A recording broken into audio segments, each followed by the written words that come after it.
Ki mohon bahas mengenai gendam dan hipnotis ya. Apakah itu semua itu ya dua aspek itu sama atau berbeda?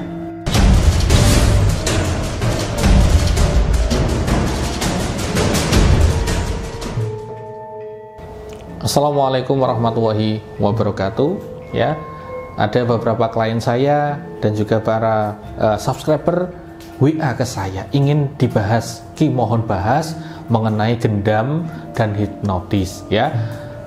Apakah itu semua itu ya dua aspek itu sama atau berbeda? Ya, mulai sejarahnya mungkin, mulai dari kenyataan dipakai untuk apa, ini saya akan jelaskan pada video kali ini. Untuk itu jangan lupa share video ini jika bermanfaat ya, tonton sampai selesai jika bermanfaat, terus ya subscribe ya, jangan hanya nonton tapi subscribe juga. Oke. Jadi gini, kalau ini ngobrol santai saja ya. Untuk sahabat kamus misteri semuanya, kalau kita berbicara mengenai gendam misalkan. Gendam orang awam secara umum, gendam dipakai untuk nyirep. Nyirep itu dalam artian dia menghilangkan apa namanya? Pengaruh ya, pengaruh dalam otak kita itu akan terpengaruh dengan orang yang melakukan gendam ya.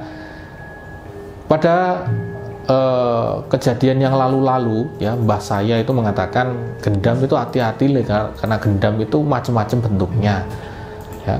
Gendam itu terjadi hanya beberapa detik ya kan, beberapa detik orang itu kena asap rokok, tiba-tiba harta bendanya hilang. Orang itu kena tepuk ya, kena cabai gini aja hilang ya. Kesadarannya itu akan hilang hanya beberapa saat ketika si pelaku melakukan gendam ya.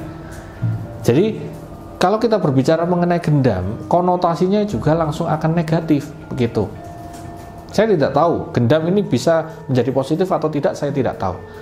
Kenyataannya gendam dipakai untuk ngerjai seseorang, bikin susah orang, semacam itu ya kan, gendam. Apakah sama Ki Bagus gendam dengan hipnotis ya kan? Kalau saya pribadi, saya suka belajar mengenai apapun.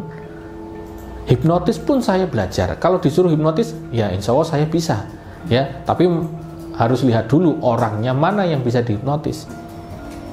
Kalian jika lihat di televisi misalkan, di acara Uya Kuya, kemudian acara Demian, kemudian acara lagi yang orangnya sedikit pelontos itu ya, semuanya itu menggunakan teknik hipnotis ya. Hipnotis orangnya ya, menghipnotis seseorang, memberikan sugesti-sugesti. Nah itu ternyata ya sama dengan gendam.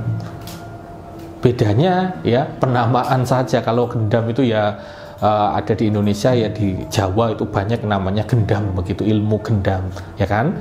Kalau di hipnotis sendiri itu ilmu yang secara umum ada di dunia ini begitu. Nah tekniknya pun sama, hipnotis pun sama. Jika diarahkan ke gendam, hipnotis akan tidak ada perbedaan begitu, hanya penyebutan saja. Nah jika berbicara mengenai gendam sama hipnotis itu apakah ilmu yang positif Ki? Ilmu yang baik Ki? Kalau saya pribadi mengatakan semua itu baik ketika digunakan untuk kebaikan. Jadi ilmu apapun di dunia ini ya, ilmu yang saya miliki pun jika saya gunakan untuk hal negatif ya jadinya ilmu yang buruk, ilmu yang berbahaya, ilmu yang sesat. Tapi jika digunakan untuk hal yang positif, ilmu itu akan memberikan manfaat untuk orang lain.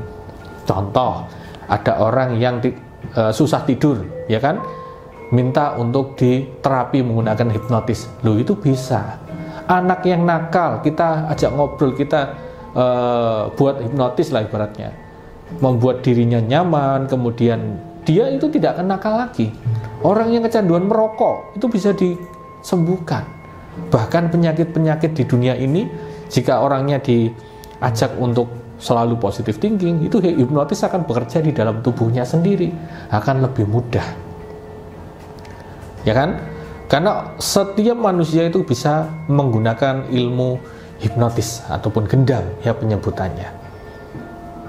Ya coba kalian Kalau sedang sakit, coba kalian mikir nggak akan sembuh. Ya nggak akan sembuh, karena itu adalah penanaman hipnotis di dalam diri Anda sendiri. Coba Anda berpikir, ya kan? Anda berpikir bahwa besok sembuh, insya Allah besok sembuh. Wong saya pribadi ini tangan ini loh, tangan kena pisau, ya, sangat dalam sekali lukanya, tak tutup gini pakai tangan.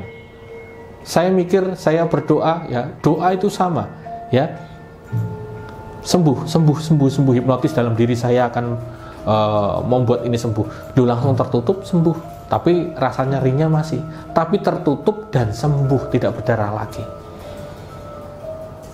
Dalam hitungan menit. Nah, mau gimana itu?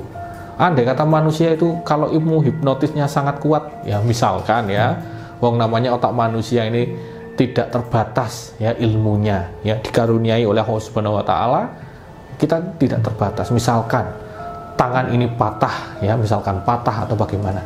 Orangnya punya kemampuan hipnotis yang sangat kuat sekali, ya wallahu alam, bisa saja itu sembuh, bisa saja kan terjadi. Karena itu keyakinan semuanya, ilmu gendam, ilmu hipnotis, semuanya itu keyakinan kita. Semakin mantap Anda, semakin kuat energinya. Gitu, ya. Sebenarnya ini ilmu yang simpel.